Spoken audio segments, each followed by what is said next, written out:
Good morning, everyone. Hope everyone is doing okay. I personally have decided that I would like to cancel my subscription to 2021. I've experienced the free 7-day trial and I'm not interested. That was a meme going around somebody sent me. So anyway, I want to thank everybody so much for sending me links to articles and stuff. I appreciate it very much to get this information out. First thing I want to cover is from the Casper, Montana Star Tribune. And I'm just going to read this, and I'm going to put the link down below to all of this. Former ministerial servant pleads guilty to sexual abuse. And this article was January 5th, 2021. I'll just read this. A former Jehovah's Witness ministerial servant admitted Tuesday to taking immodest, immoral, or indecent liberties with a minor. And I believe this is the same guy that I covered several months ago. Michael Mayer, who knew the victim from the Kingdom Hall in Casper, accepted a plea deal in Natrona County District Court. The agreement, if followed by the judge, would see the remaining charge dismissed. The dismissed charge was for the same felony regarding a separate reported incident of alleged sexual abuse. Michael Mayer was 42 at the time of both incidents, which authorities say occurred between July and August of 2020. The victim was 16. Mayer has yet to receive his sentence, but the felony to which he pleaded guilty carries a prison sentence of up to 15 years, and I hope he gets the full sentence. Court transcripts allege Mayer had intercourse with the victim twice in the bathroom of his office in Mills. Mayer also described a few other instances of indecent touching between him and the victim, including at his home and while on a trip out of state. Mayer told authorities that the victim would often visit his office during his lunch break. In a phone call with Casper police detective, Mayer said he was friends with the victim's family, according to the transcripts. He also said he saw their relationship as more of a father-daughter dynamic. Ew. The bad part about it is, I wouldn't say bad part, he told Detective Chase Nash, but the part about it is she's more of a daughter to me. Wow. Wow. So, another JW, ministerial servant, and so Watchtower gonna, try to pass this off as, oh, well, this is within a family. We're not responsible. Right. It's not blood ties. Okay, and I want to thank the person also that sent me this from the Royal Gazette. This is in Bermuda. Woman charged with husband over failed hotel to sue the DPP. And it's quite a long article, but I'm going to skip down to the pertinent part. The McLeans were also charged with stealing $13.7 million belonging to MIF and using stolen money, knowing that in whole or in part, directly or indirectly, was the proceeds of criminal conduct. So this couple is being prosecuted for, looks like, embezzlement in Bermuda. Now when you go towards the bottom in this article, this first article, McLean said she was a practicing Jehovah's Witness who witnessed to her fellow citizens about Jehovah's Word. She added, as a result of being falsely accused by the defendant, I became indescribably embarrassed and experienced tremendous discomfort attending my faith meetings. The defendant's malicious prosecution of me caused my name to be plastered on countless print and online media regarding a significant theft, causing me serious embarrassment, emotional distress, and depression. Interesting. Now this other article from the Royal Gazette, Hamilton Waterfront Legal Row rumbles on, and it's discussing this same thing. And it's talking about the lawsuit. So I'm going to put the link down below to those. Now we also have January 2021's announcements and reminders for the elders. Printed copies of the Shepherd book in April 2021. Yes, they just updated it in October of 2020, and now they are updating it again. It's interesting how they have to update this Elders book every 6 months for the past couple of years. Yeah. So they're telling that we encourage you to make good use of electronic copies of the book. However, if you need a printed copy, but the elders will be able to go to jw.org and get the PDF. And then they're talking about student assignments and other meeting parts. Publicizing congregation meetings. Now this is interesting because I know of an incident in Arizona with someone that used to be in our congregation in Prescott Valley, and she left years ago, and she's not an apostate. She just left because she was being abused by her JW husband, and now she's trying to come back, and wants to go to the meetings, and the elders are questioning everybody she's even talked to see if she's an apostate. So see, they're even paranoid of ones who have been inactive, who aren't even apostates and wanting to come back.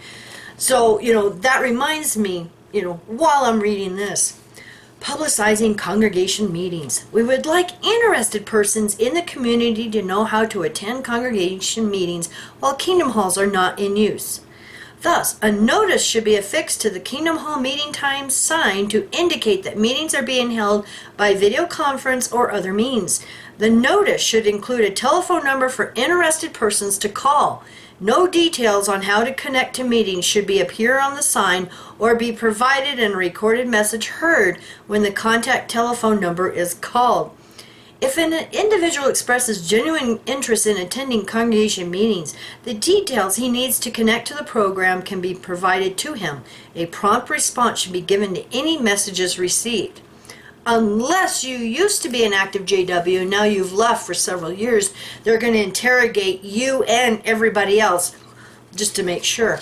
Now, I also know that there are several of you awake, ex-JW members who are pretending to be an interested person from the world and getting into these Zoom meetings and recording it. So, great job. Special talk and memorial invitation campaign. They're going to have to change their campaign, instead of going out and handing out a gazillion invitations. They're just going to have to be more selective. And it says you can print the invitations up from jw.org. So you have to print up your own invitations. You have to pay for the ink and paper and then hand them out to interested ones for the memorial talk that is going to be by video conference and the special talk. And the memorial talk will not be posted on jw.org as they were last year. Gee, I wonder why. Yeah. Publishers viewing the memorial talk from JW Stream. If publishers must view the pre-recorded memorial talk in JW Stream, please inform them in advance that when the video shows a blank screen, they should pause the video and say a prayer over each emblem before passing it to all those watching the recording. Memorial emblems. If it's not possible for some to acquire memorial emblems, they may be informed that extraordinary efforts to obtain the emblems are not needed if no anointed ones will be present. Special effort to assist inactive ones. We have been very encouraged to learn that many inactive brothers and sisters have recently resumed attending meetings. Bible prophecy and world events help us to see clearly that the Great Tribulation will commence in the very near future. It is urgent that elders seek to encourage and strengthen those who are spiritually weak in imitation of the fine shepherd, Jesus Christ. To prepare for this year's special effort to assist inactive ones to return to Jehovah, all elders should carefully and prayerfully review the Shepherd Book, chapter 25, paragraphs 3, 12 through 18. For this year, the Congregation Service Committee should soon meet to confirm which elders are in the best position to contact inactive ones living in the congregation's territory. The effort should be well organized so that no inactive one is overlooked. Then they just go on to mention, a few rules about, contacting these inactive ones. And if they make it clear they don't want to be contacted by the congregation, their wishes should be respected. Yeah, I'm hearing that several who are inactive are getting calls and text messages and emails from all the JWs they've ever known. Some they haven't even heard from them for like 20 years. But they're, and they're being told, don't contact me. Like someone I know in Arizona. She finally had to block the circuit overseer's wife because she wouldn't leave her alone. So they're not even following their own governing body rules. Disfellowshipped or disassociated ones. For this year, prior to the special talk, the Congregation Service Committee should meet to assign elders to make brief contact with disfellowshipped or disassociated ones who qualify for a visit. Contact should not be made with an active apostate, with one who is trying to lead others into sin.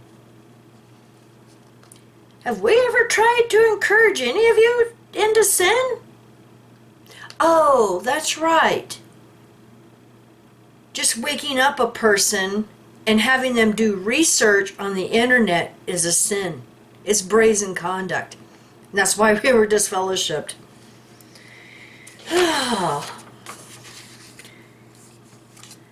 Okay, and then the next page is for coordinators of the body of elders. Midweek meetings. Show the governing body update number 9 on COVID. Circuit overseers visit. Service overseers annual meeting releases. Modest quantities of the Enjoy Life Forever publications will be consigned to congregations. That's the new book that is coming out, Enjoy Life Forever. Publications to be replaced by Enjoy Life Forever. Because of the decreased use of printed publications during the pandemic, many congregations have surplus copies of the Teach Us and Remain in God's Love books, as well as the Good News and Jehovah's Will brochures. To make good use of these publications, we encourage you to share your stock with nearby congregations when it is safe to do so. Well, I know a lot of these brochures are being put in letters that JWs are sending to the entire world. They're sticking everything in here, magazines, brochures, whatever they can, just to count their time. Then it mentions printed copies of the new Shepherd book. You can request those. Then the announcements for congregations, the annual meeting releases that there are going to be 2 new provisions for conducting Bible studies that were announced on the JW broadcast.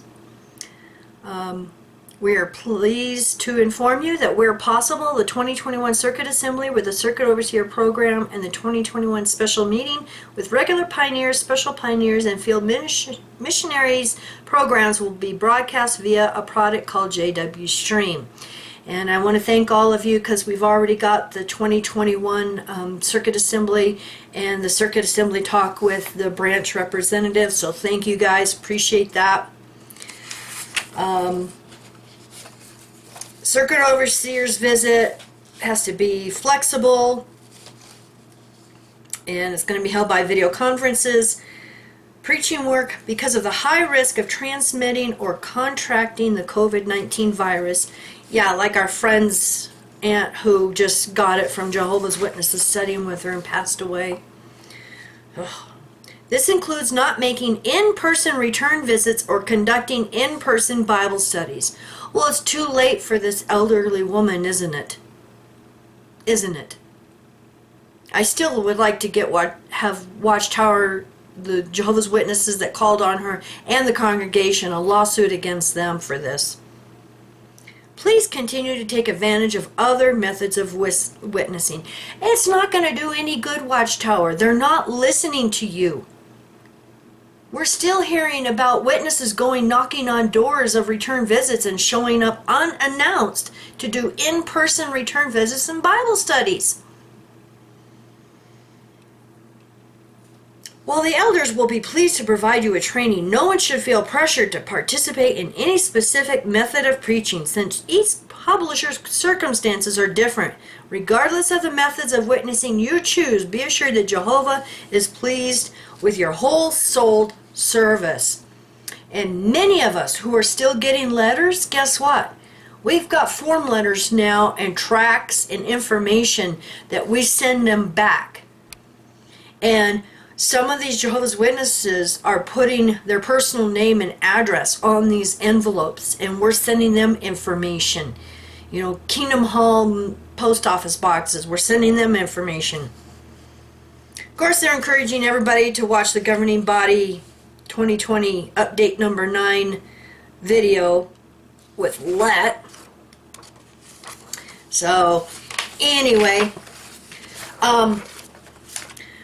January is a very busy month for me because I have to gather information to get our tax information together to get to our friend who is our accountant.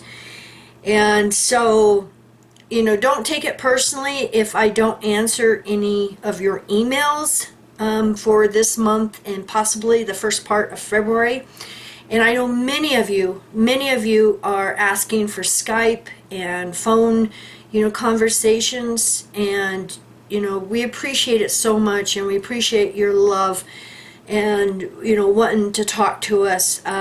We'll have to put it on hold right now until probably the middle to end of February. We'll just see how it goes. I am really swamped right now. And so anyway, a lot going on behind the scenes that I have to try to balance all of that. So like I said, don't take it personally.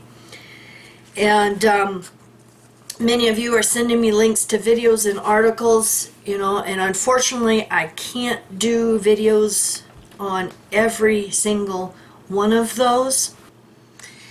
Now, I wanted to mention also in the January broadcast, they have a new Caleb and Sophia cartoon. You can have it. Wait! I thought he can't have it. Yeah, which is it? I didn't want it anyway. But I thought the Bible says you can't. It says... Come on, what does it say? I'm not sure.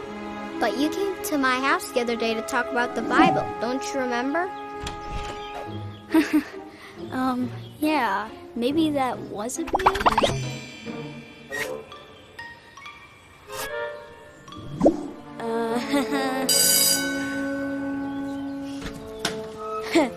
That was you, but you're scared.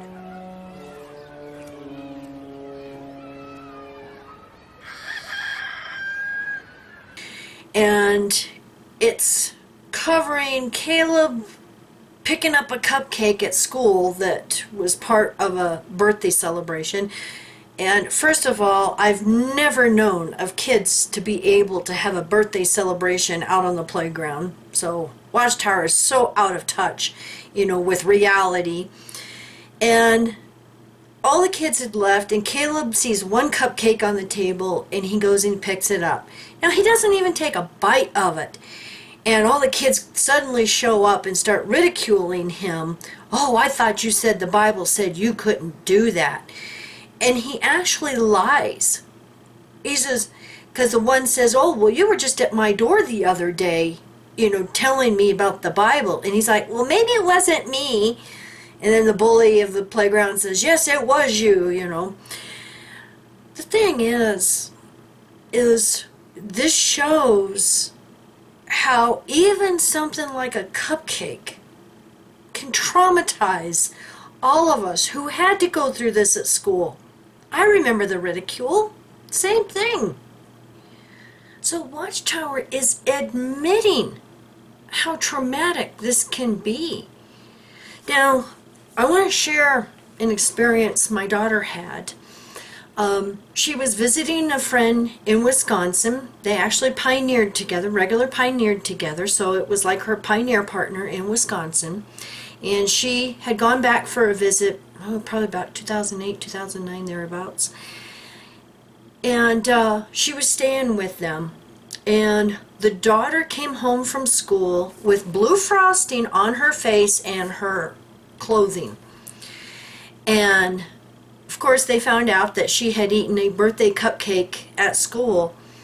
The dad was so angry. He said, "You go to your room right now." Well, Shyla said she could hear the dad yelling at the poor little girl. He actually told her, "Jehovah is going to kill you at Armageddon if you eat any more birthday cupcakes." What a horrible thing to say to a child. I was beaten as a child. Yeah. I had a birthday cupcake. Yeah. My dad beat me until I had a nosebleed and I had blood running all down the front of, my clothing. And he threw me on the couch. And my mom came in and see me and she's like, "What's going on?" And he told her, well, my mom ran in the bathroom and locked the door. Yep. She didn't comfort me. She didn't try to explain anything to me. So, this is very traumatic for kids growing up as JWs. And for Watchtower to show this, that, the dad lovingly explains it to Caleb why he shouldn't have a cupcake. In reality, that usually doesn't happen. Doesn't happen. Shyla told me, she says it upset her when she heard, this JW dad yelling at the little girl because she was sobbing and screaming uncontrollably and didn't want Jehovah to kill her. And Watchtower is so out of touch with reality that they don't see what this causes. And if they do see it, they don't care. Their rules must be followed no matter what. This is how they are. This is how they are. Now I know, this little girl is going to grow up with problems now. She's going to be traumatized for the rest of her life with nightmares. Been there, done that. She's going to have nightmares. If she sees this cartoon, oh my God, can you imagine how that would trigger her? These poor kids. These poor kids. I feel so sorry for them because I've been there. I know what it feels like, and so don't many of us. So thank you everybody for watching, and I will put the links down below to all of this. And thank you so much everyone for sending me, links to information and articles. And of course, Atlantis, thank you very much for the documents. We appreciate all that all of you do behind the scenes, because we wouldn't have a channel without that. We wouldn't have a channel without your help. So we appreciate it, and thank you for subscribing. Thank you for watching, and you all have a wonderful week, and hang in there. Looks like 2021 is starting out just as rough as 2020. So hang in there, everybody. Take care. Bye.